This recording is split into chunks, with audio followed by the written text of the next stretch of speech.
കാളിയാർമഠം ഇന്ന് തലയെടുപ്പോടെ നിൽക്കുന്നതിനു പിന്നിൽ 3 പേർ മാത്രം. ഒന്നെൻ്റെ അച്ഛൻ വിശ്വനാഥവർമ്മ, രണ്ടാമത്തേത് എൻ്റെ ഏട്ടൻ വീരേന്ദ്രനാഥ്, ബദ്രിയുടെ അച്ഛൻ. മൂന്നാമത്തേത് മറ്റാരുമല്ല, എൻ്റെ ബദ്രി തന്നെ.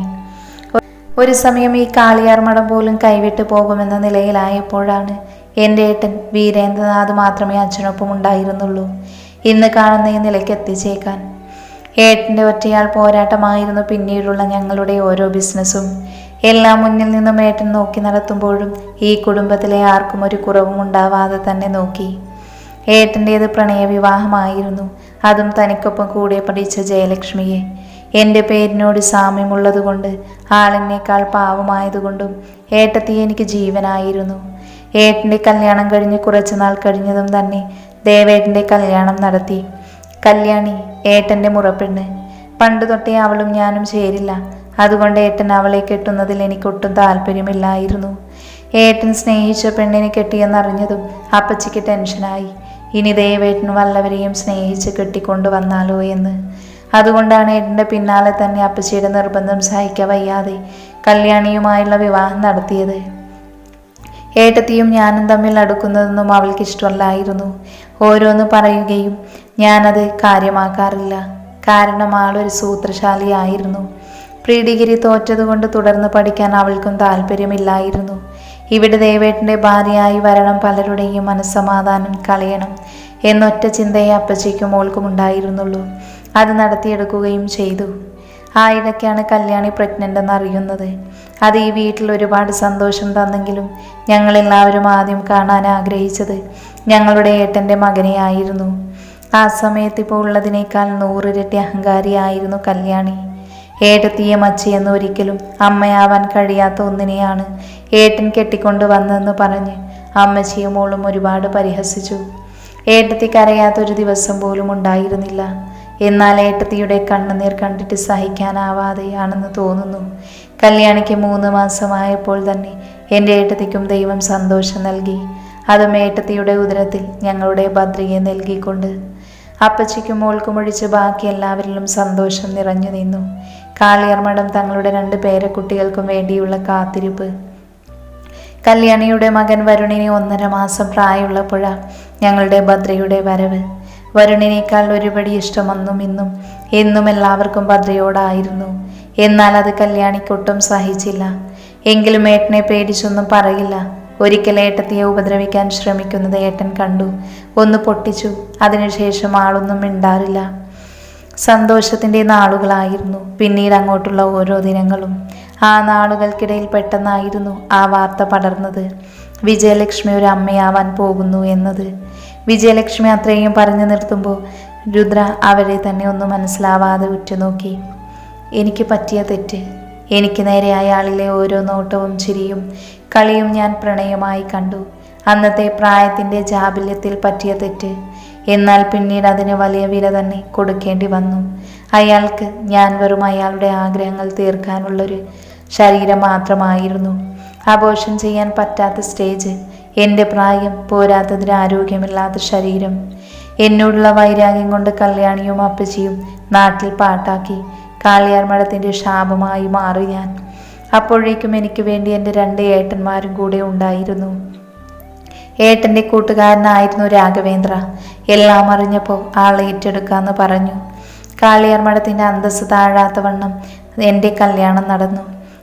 ഇന്ന് കാണുമ്പോഴില്ല, അന്ന് എന്നോടും വിജിത്തിനോടും ഒരുപാട് സ്നേഹമായിരുന്നു ആൾക്ക്. ഒരിക്കലും സ്വന്തം മോനല്ലെന്നൊരു വേർതിരിവ് കാണിക്കാത്തത് കൊണ്ട് തന്നെ എനിക്കും അതൊരു ആശ്വാസമായിരുന്നു. പിന്നീട് വിജിത്തിന് കൂട്ടായി വഴിച്ചു വരുമ്പോൾ അതുപോലെ തന്നെ വരുണിനും കൂട്ടായി വിനായകനും കാർത്തികയും വന്നു. ഏട്ടനും ഏട്ടത്തിയും അവരുടെ മൊത്തം സ്നേഹവും ഭദ്രയ്ക്ക് മാത്രം നൽകാൻ ആഗ്രഹിച്ചത് കൊണ്ട് മറ്റൊരു കുഞ്ഞിനെ പറ്റി ആലോചിച്ചില്ല. പിന്നെ അതിൻ്റെ ആവശ്യമില്ലായിരുന്നു. കാരണം അവന് സ്നേഹിക്കാൻ 2 അനിയത്തിമാരും 3 അനിയനും തന്നെ മതിയായിരുന്നു. അതായിരുന്നു ഞങ്ങളുടെ ഭദ്രയുടെ ലോകം. ഭദ്ര 5th പഠിക്കുമ്പോഴാണ് ഏട്ടൻ്റെയും ഏട്ടത്തിയുടെയും മരണം. ആക്സിഡൻ്റ് ആയിരുന്നു. അതവനെ ഒരുപാട് തളർത്തി. ആ കുഞ്ഞു പ്രായത്തിൽ ചിരിച്ചു കളിച്ച് നടക്കേണ്ട പ്രായത്തിൽ തന്നെ അച്ഛനെയും അമ്മയെയും നഷ്ടമായപ്പോൾ അതവനിൽ വല്ലാത്തൊരു ഷോക്കാണ് ഉണ്ടാക്കിയത്. ഹോസ്പിറ്റൽ കൊണ്ടുവരുന്ന വഴി ഏട്ടത്തി മരിച്ചിരുന്നു. ഏട്ടൻ 2 ദിവസം കൂടി കിടന്ന് ക്രിട്ടിക്കൽ സ്റ്റേജിൽ. എപ്പോൾ വേണമെങ്കിലും എന്തും സംഭവിക്കും.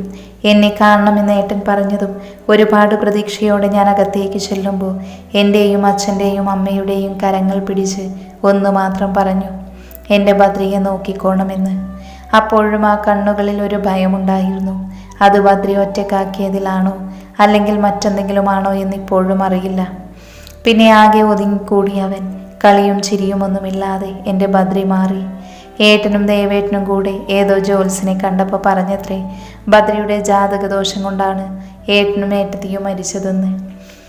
അത് കേട്ടതും തന്നെ കല്യാണി ബദ്രിക്കൊപ്പം മക്കളെ കൂടെ വിടാതെയായി. ആകെ അവൻ്റെ ആശ്വാസം വിജിത്തും വൈഷുവും പിന്നെ ദേവിക മോളുമായിരുന്നു. ദേവിക എൻ്റെ ഏട്ടൻ്റെ കൂട്ടുകാരനായിരുന്നു. ഒരു സമയത്ത് കാളിയാർ മഠവും ബിസിനസ്സും തകരുമെന്ന സാഹചര്യം വന്നപ്പോൾ ഏട്ടന് കൈത്താങ്ങാങ്ങി നിന്നത് അശോകേട്ടനും കുടുംബവുമായിരുന്നു. രാഘവേട്ടനേക്കാൾ കൂടുതൽ ഏട്ടൻ അശോകേട്ടനുമായിരുന്നു കമ്പനി. അതുകൊണ്ട് തന്നെ അവരുടെ സ്നേഹബന്ധം മക്കളിലൂടെയും നിലനിൽക്കാൻ വേണ്ടി ബദ്രിയും ദേവികയും വളരുമ്പോൾ അവരിലും ആ ഒരു ഇഷ്ടമുണ്ടെങ്കിൽ കല്യാണം നടത്തണമെന്ന് ആഗ്രഹിച്ചു. അതുകൊണ്ട് തന്നെ ഏട്ടനും ഏട്ടത്തിയും പോയപ്പോഴും ഞാനും അച്ഛനും അമ്മയും ഒക്കെ അവനെ സ്നേഹിക്കും പോലെ അശോകേട്ടനും സുമിത്ര ചേച്ചിയും അവനെ അവരുടെ മോനെ പോലെ തന്നെ കണ്ട് സ്നേഹിച്ചു. 10th പഠിക്കുമ്പോൾ ബദ്രിക്കും ദേവികയ്ക്കും ഇടയിലേക്ക് വന്നതായിരുന്നു പ്രണവ് മോൻ. അവൻ കൂടെ വന്നതിന് ശേഷം പിന്നെയും എൻ്റെ ബദ്രി ഉഷാറായത്. പിന്നീട് അവരുടെ ലോകം തന്നെയായിരുന്നു. ഇതിൻ്റെ ഇടയ്ക്ക് മുത്തശ്ശി ഒന്ന് വീണ് കാലിന് പൊട്ടലുണ്ടായി. അതും ബദ്രിയുടെ ദോഷമെന്നൊക്കെ പറഞ്ഞു. 3 മക്കളെയും ഹോസ്റ്റലിലേക്ക് മാറ്റി കല്യാണി. ഒരു കണക്കിന് 3നെയും മാറ്റിയതാ നല്ലത്. എൻ്റെ ബദ്രിയെയും വിജിത്തിനെയും വൈഷുവിനെയും ഏത് രീതിയിൽ ദ്രോഹിക്കാമോ ആ രീതിയൊക്കെ 3ഉം കാണിച്ചു കൂട്ടിയത്. ബദ്രി അവർ എന്ത് ചെയ്താലും സഹോദരനല്ലെന്ന് കരുതി കണ്ണടയ്ക്കും. പക്ഷേ വിജിത്തും വൈഷുവും അങ്ങനെയല്ല. ദേഹം നൊന്താ തിരിച്ചു കൊടുത്തിട്ടേ വരൂ. ഏട്ടൻ പോയ പിന്നെ ബിസിനസ്സൊക്കെ നോക്കി നടത്തിയത് രാഘവേട്ടനും ദേവേട്ടനും കൂടിയായിരുന്നു. പിന്നെ രാഘവേട്ടന് വല്ലാത്ത മാറ്റം വന്നു തുടങ്ങിയിരുന്നു.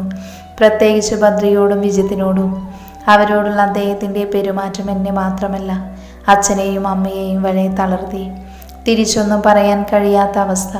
ബദ്രിയെയും വിജിത്തിനെയും അയാളിലെ ദേഷ്യം കൂടുമ്പോൾ തള്ളി നോവിക്കുന്നത് കാണുമ്പോൾ പലപ്പോഴും പ്രതികരിക്കാനാവാതെ നിന്നു പോയിട്ടുണ്ട് ഞാൻ. അവസാനം അശോകേട്ടൻ ബദ്രിയെ കൂട്ടിക്കൊണ്ട് പോകുമ്പോൾ അവൻ്റെ ശല്യം ഒഴിഞ്ഞു പോയെന്ന് പറഞ്ഞ് സന്തോഷിച്ചു അയാൾ. എന്നാൽ ഏട്ടനും കല്യാണിയൊന്നും അറിയാതെ ഞാൻ അവനെ പോയി കണ്ടിട്ട് വരുമായിരുന്നു. പിന്നെ അവൻ സുരക്ഷിതമായിട്ടാണല്ലോ എന്നോർത്തപ്പോൾ ഒരുപാട് സമാധാനിച്ചു. പ്രണവ് കൂടെ വന്നതും ഇത്രയും നാൾ കിട്ടാത്ത മറ്റൊരു ഫ്രണ്ട്ഷിപ്പ്, സ്നേഹമെല്ലാം അവന് കിട്ടി. എന്നാൽ ഏട്ടനും ദേവേട്ടനും ഒരു തിരിച്ചടിയായി മാറിയത് ബദ്രിയുടെ 18ാം പിറന്നാളിന്. അവനെയും കൊണ്ട് ഇവിടേക്ക് വന്ന അശോകേട്ടൻ അവർക്ക് മുന്നിലേക്ക് നീട്ടിയ മുദ്രക്കടലാസ് കണ്ടാണ്. അത് കണ്ടതും അവർ തറഞ്ഞു നിന്നു. അത്രയും നാൾ വെട്ടിയടക്കി പിടിച്ചതെല്ലാം ബദ്രിയുടെ മാത്രം പേരിൽ ഏട്ടൻ മരിക്കും മുൻപ് എഴുതി വച്ചിരുന്നു. അവർക്ക് കിട്ടിയ തിരിച്ചടിയായിരുന്നു. അതുകൊണ്ട് തന്നെ ആ പേപ്പേഴ്സ് വാങ്ങി നശിപ്പിക്കാൻ നോക്കി. പക്ഷേ കഴിഞ്ഞില്ല അവർക്ക്. അപ്പോഴും ഒന്ന് മാത്രം വ്യക്തമായില്ല, എന്തുകൊണ്ട് ഏട്ടൻ എല്ലാം മരിക്കും മുൻപ് തന്നെ ബദ്രിയുടെ പേരിലേക്ക് മാറ്റിയെന്നുള്ളത്. അതിൻ്റെ ഉത്തരം അശോകേട്ടനോട് ചോദിച്ചു, പക്ഷേ പറഞ്ഞില്ല.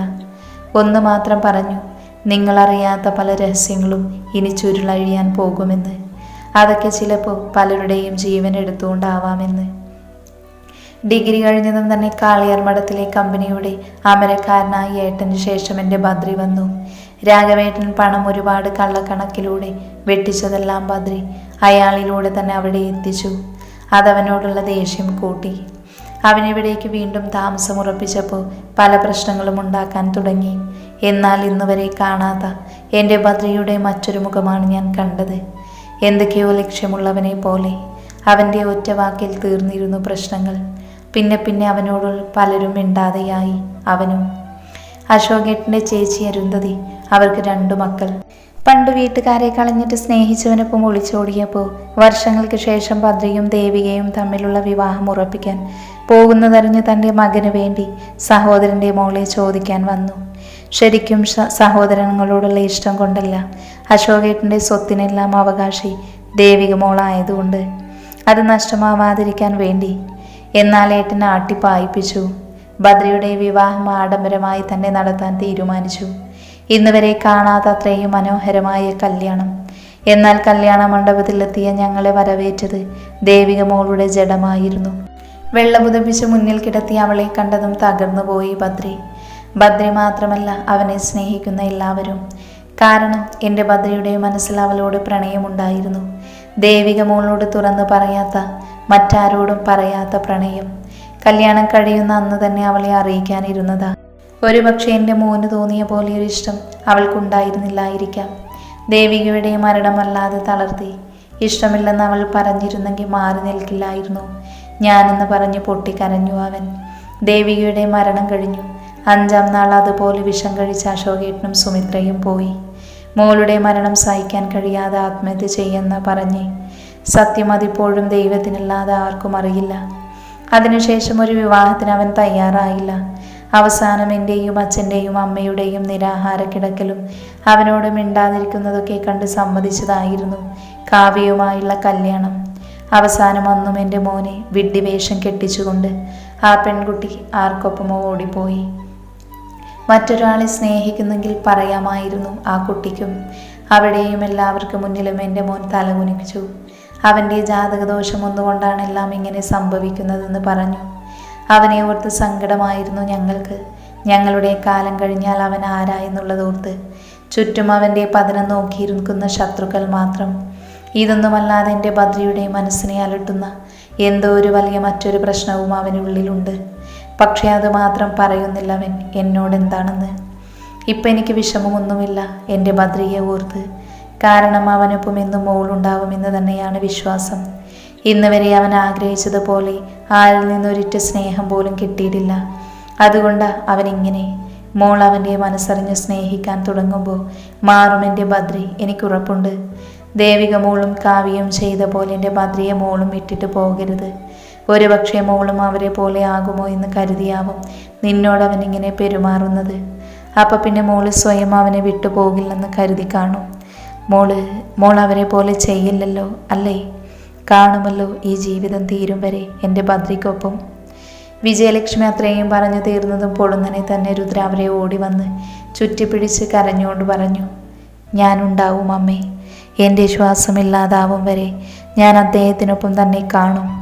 ഇന്നു എന്നേക്കാൾ അല്ലെങ്കിൽ മറ്റെന്തിനേക്കാളും ഈ നിമിഷം മുതൽ ഞാൻ അദ്ദേഹത്തെ സ്നേഹിക്കുന്നു. ഈ താലി എൻ്റെ മാറിൽ വീണപ്പോൾ തൊട്ട് തോന്നിയ ഇഷ്ടത്തെക്കാളും ഒരുപാട്. അത്രയും പറഞ്ഞ് കരയുന്ന രുദ്രയുടെ മുഖമുയർത്തി അവരിലെ സ്നേഹ ചുംബനങ്ങൾ കൊണ്ട് അവളുടെ മുഖമാകെ മൂടി. മുകളിലേക്ക് ഓരോ സ്റ്റെപ്പിലേക്കും കാൽ വെച്ച് കയറുമ്പോഴും രുദ്രയുടെ മനസ്സിൽ നിറഞ്ഞു നിന്നത് ബദ്രയായിരുന്നു. അവനെ കാണാൻ അതിയായി അവളുടെ മനസ്സ് ആഗ്രഹിച്ചു. അതുകൊണ്ട് തന്നെ മുകളിലേക്ക് എത്തിയതും അവളുടെ കാലുകൾ അനുസരണയില്ലാതെ ബദ്രയുടെ റൂമിലേക്ക് ചലിച്ചു. വാതിൽ പൂട്ടിയിട്ടില്ലാത്തതുകൊണ്ട് അവൾ സൗണ്ട് ഉണ്ടാക്കാതെ മെല്ലെ തുറന്നകത്തേക്ക് കയറി. അപ്പം കണ്ടു ബെഡിൽ കണ്ണുകളടച്ച് സുഖമായി ഉറങ്ങുന്ന ബദ്രിയെ. മെല്ലെ അവൾ ബെഡിൻ്റെ താഴേക്കിരുന്നു കൊണ്ട് അവൻ്റെ നെറ്റിയിൽ വീണു കിടക്കുന്ന മുടിയിഴകളെ മാടി ഒതുക്കിക്കൊണ്ട് അവൻ്റെ നെറ്റിയിൽ നനുത്ത മുത്തം നൽകി. അവളിൽ നിന്നും അവളുടെ പ്രാണനായി മാറിയവന് വേണ്ടി നൽകിയ ആദ്യ ചുംബനം. അവൻ്റെ കരങ്ങളിൽ കൈകോർത്ത് പിടിച്ച് അതിലേക്ക് മുത്തം നൽകിയ ശേഷം അവൻ്റെ കരങ്ങളിൽ തല ചേർത്ത് വെച്ച് അവനെ തന്നെ നോക്കിയിരുന്നു. ശരിക്കും അപ്പോൾ ഒരു കുഞ്ഞു കുട്ടിയുടെ നിഷ്കളങ്കതയായിരുന്നു അവൻ്റെ ആ മുഖത്ത്. എത്ര നോക്കിയാലും മതി വരാത്തതുപോലെ തോന്നി അവൾക്കപ്പോൾ. ആ നിമിഷം മുതൽ അവൾ ആ ബദ്രി എന്ന മായാജാലത്തിൻ്റെ അകത്തായിരുന്നു. എപ്പോഴോ കണ്ണുകൾ നിദ്രയെ പുൽകാൻ തുടങ്ങിയതും അവൻ്റെ കരങ്ങൾ ചേർത്ത് പിടിച്ച് അവളും ഉറങ്ങിയിരുന്നു.